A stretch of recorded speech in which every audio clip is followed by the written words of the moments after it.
My name is Anita Gearhart. I'm an outreach clinician with the SourcePoint Syntero mental health program.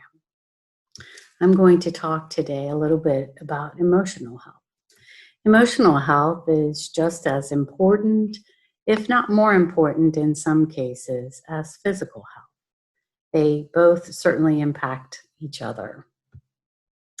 Many of us know that to be healthy physically, we need to eat nutritious food.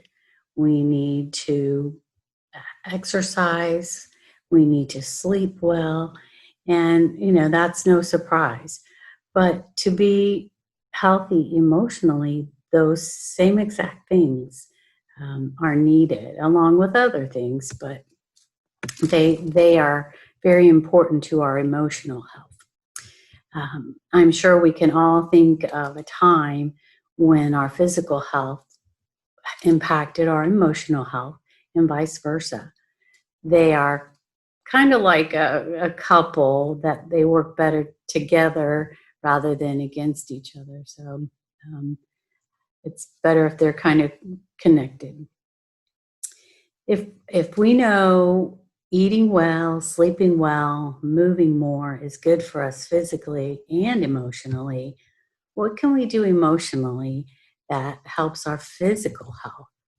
Well, I'm glad you asked. Have you ever been frightened and you could actually feel or see physical signs of that fear, that emotion of being frightened? Maybe your hands were shaking, your heart was racing, maybe you were breathing faster. These are all signs of the fight or flight response.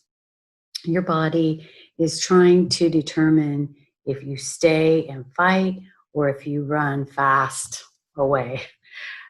This is a great example of your physical and emotional self working together to keep you safe. Your fear emotion signals your body that you may be in danger, and then your body gets to work to prepare for a battle or a fast run. So, if an emotion can signal our bodies into action to help us physically, can something physically act to help us emotionally?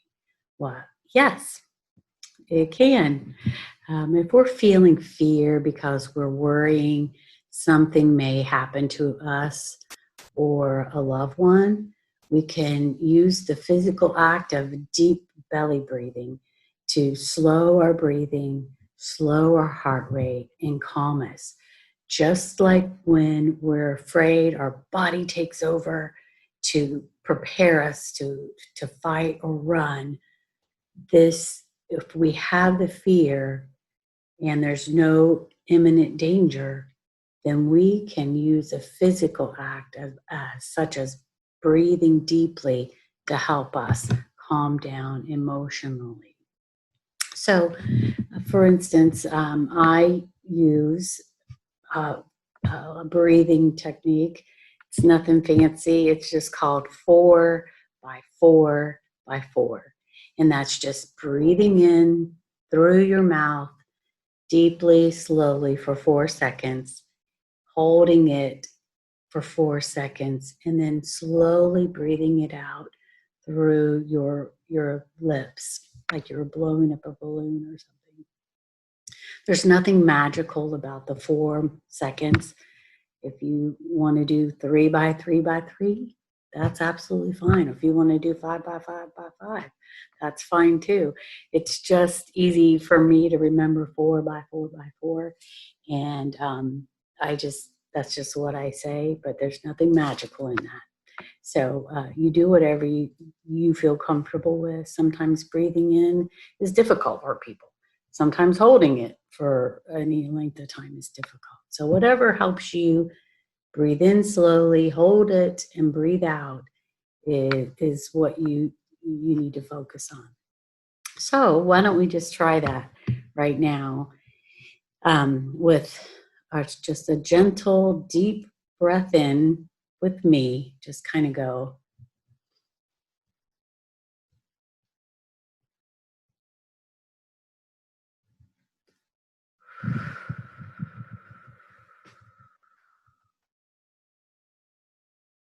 Can you feel that? Does that kind of calm you?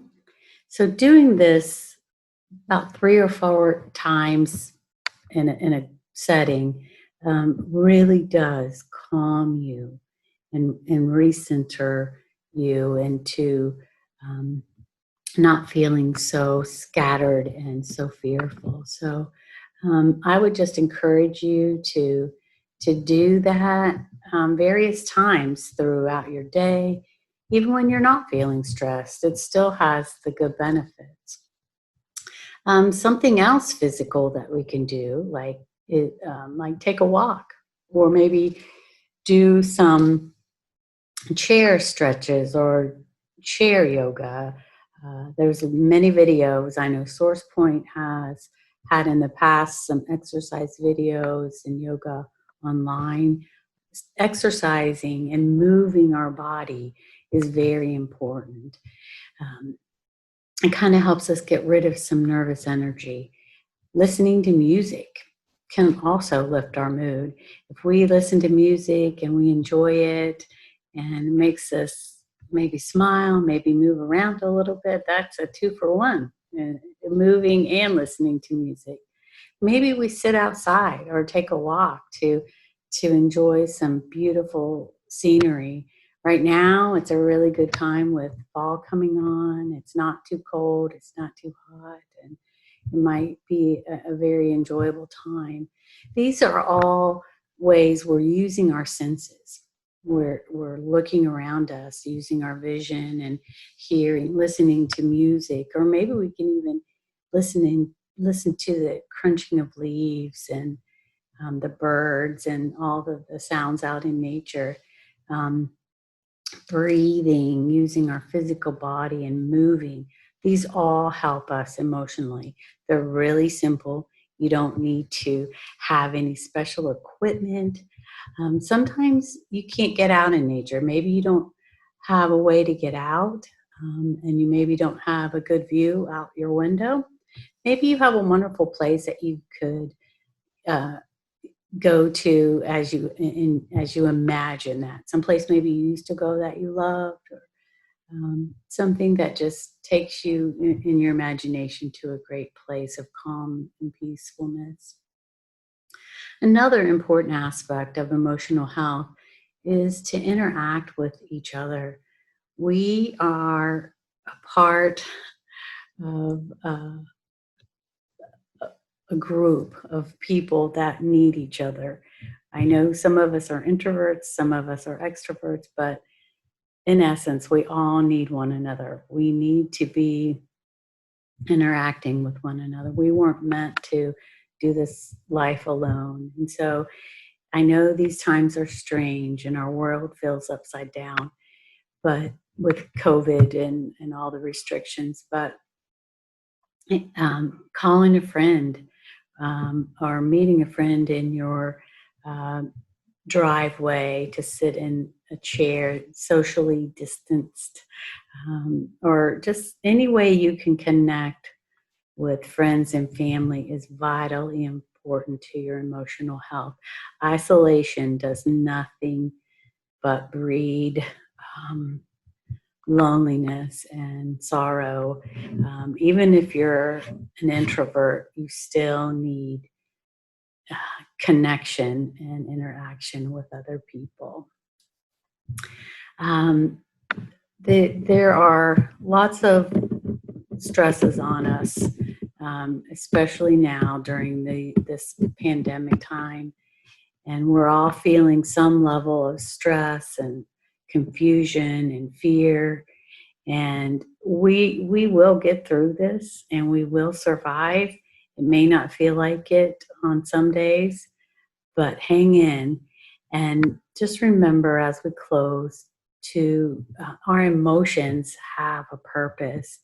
Try to be aware of your emotions and what you're feeling emotionally and physically.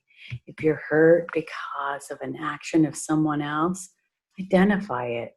And this is just to yourself, but say, that really hurt me. If if someone did something that was made you feel really special, you can say to yourself, wow, that was really nice. I feel valued. Um, it isn't always easy to identify emotions we're feeling, but the more you do it, the easier it gets, and the more in touch you'll be with your feelings and your emotional self, which in turn helps you to be healthier emotionally. Stay well and be kind to yourself emotionally and physically.